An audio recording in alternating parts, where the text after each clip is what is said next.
मेरा नाम अफशान आरिफ तासे है। जब से मेरी शादी हुई है मेरी वाइफ से, जो कि मेरी वाइफ का नाम विधि सागर है, वो एक हिंदू है। तो जिस दिन से मेरी शादी हुई है उस दिन से मेरी माँ और मेरा भाई, ये दोनों कांस्टेंट हम लोग को परेशानी इन लोग कर रहे हैं।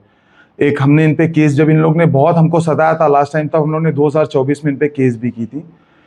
वो केस करने के बाद, जबकि हमारे पास सारे एविडेंसेस थे, सब कुछ था, हमने केस की, उसके इमीडिएट बाद इन लोग ने हमारे ऊपर एक्सटॉर्शन की केस डाल दी।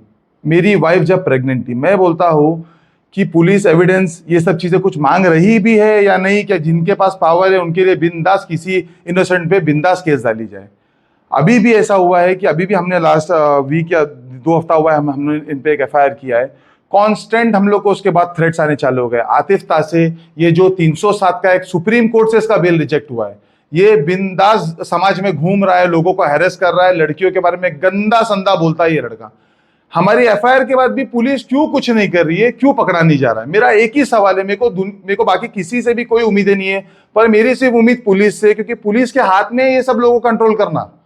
तो मेरा यही बोलना है कि मैं जब वो लड़के से, वो मेरे को गंदी गंदी बॉटम ऐप पर गालियां दे रहा था, मैंने उसको बोला कि मैं एसपी सर के पास ये सब तेरी रिकॉर्डिंग्स देके जाऊंगा। वो एसपी सर को भी गाली दे रहा था। तो इनको इतनी हिम्मत कहां से मिल रही है? ये जो हिम्मत की बात मैंने अभी बोला हूं, मेरे को इनके कुछ ऑडियोज है मेरे पास, जहां पर उससे मुझे समझ नहीं आता कि इनको हिम्मत कहां से मिलती है। कौन है वो लोग जिनको क्राइम में आगे बिंदास सपोर्ट करते हैं? कुछ इनको चीजें मिलती होगी। उसमें वो क्लियरली स्टेट कर रही है वो ऑडियो में कि अंबुरे, मैं इनको नहीं जानता हूँ कि अंबुरे सर कौन है, क्या है, पॉलिटिशियन है, पुलिस वाले, मैं नहीं जानता हूँ। उसमें बोल रही है अंबुरे ने मेरे से 10 लाख मांगा था, मैं उसको 9 लाख दे चुकी हूँ अभी तक। हेलो, उसको क्या बोल मालूम है? हाँ। अभी अंबुरे से बात हुई, अंबुरे बोला, गायकवाड़ ने बोला, और मैंने पूछी कि आज हम लोग एसपी को मिलने जाओ क्या वार्ड से लेके? उसने बोला बिल्कुल तुमको आने की जरूरत नहीं, मैं तुम उसको पैसे दे चुके अपन बराबर। हाँ। उस दिन जाके 7 लाख रुपए देके आई और उससे पहले 2 लाख, ऐसे 9 लाख दिए उसको। 10 लाख मांगा था। उसने बोला एसपी से काम कराने की मेरी जिम्मेदारी, और दूसरी बात एसपी को उसने सब बात करके रखा है। वो बोलता है सोमवार तक खाली ऑफिशियली मैं सब बात करके, अभी मैंने ऐसा बात सब कर लिया हूँ, ऑफिशियली तुमको ये काम करा के दूंगा सोमवार के दिन में। तू बिंदास रहे, अपने बेटे को बोल रही है। और प्लस वो बोल रही है दादा एकनाथ बोहिर, जो थाने के, मैं उनको भी नहीं जानता वो कौन है, बोले मैं उसको गाले के पेपर्स दे चुकी, दादा ने बोला है तू जब जमा भी होगा तो हम तेरे को सिविल में रखेंगे। हाँ बा। हाँ, अभी इसको मैं मिली एकनाथ बोहिर को। हाँ, उसने मैंने उसको बोली मेरे को सुप्रीम कोर्ट में दाखिल कर रही हूँ, 4-5 दिन लगेंगे बराबर। हाँ। 4-5 दिन लगने के बाद अगर उधर 19-20 होता है तो तुम तुमको दाखिल करे हाजिर करेंगे। और हाजिर में तुम ये बताएंगे उनको, पुलिसों से बात करेंगे कि आउट ऑफ द वे जाके हमारे लिए कोई काम मत करो, खाली इतना दिखाओ कि ये उधर था, किधर, नकदी में। जो टाइम पे लफड़ा हुआ था ये उधर था।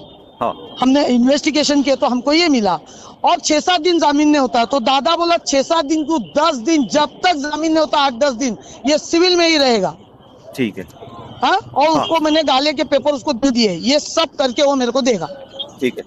और कल एकनाथ शिंदे के पास लेके जाएगा, गायकवाड़ मैं और हम लोग एकनाथ शिंदे के पास जाएंगे। ठीक है। उसने बोला है सारी, जब तक उसका जामीन नहीं होता है उसको, वो सिविल में ही रहेगा। 8 दिन हो, 6 दिन हो, 4 दिन हो। मैं पूछता हूँ सिविल में क्यों रखेंगे इसको? ये क्या देश के लिए बहुत बड़ी सर्विस करके आया है क्या बाहर से? ये भागा हुआ, ये भगोड़ा, ये बलात्कारी जिहादी, 307 का आरोपी होने के बाद उसको कुछ नहीं होता है, बिंदास मीरा रोड में ही घूमता है वो। उसके बाद हमने अभी एफआईआर डाली, फिर भी उसको कुछ नहीं हो रहा है। उसके बाद ऑफिस से वो हमारे को ऑनलाइन बुलिंग कर रहा है। क्यों पुलिस इंटरवीन नहीं कर रही है? क्या पुलिस का क्या माजरा है यहाँ पर? पुलिस क्या चाहती है हमसे कि हम सुसाइड कर ले? अभी थोड़े दिन और अगर ऐसे चलता रहा तो हम लोग ना पुलिस स्टेशन के बाहर जाकर धरना देने वाले हैं, क्योंकि कोई हमारी नहीं सुन रहा है। मैं क्या करूं बताओ?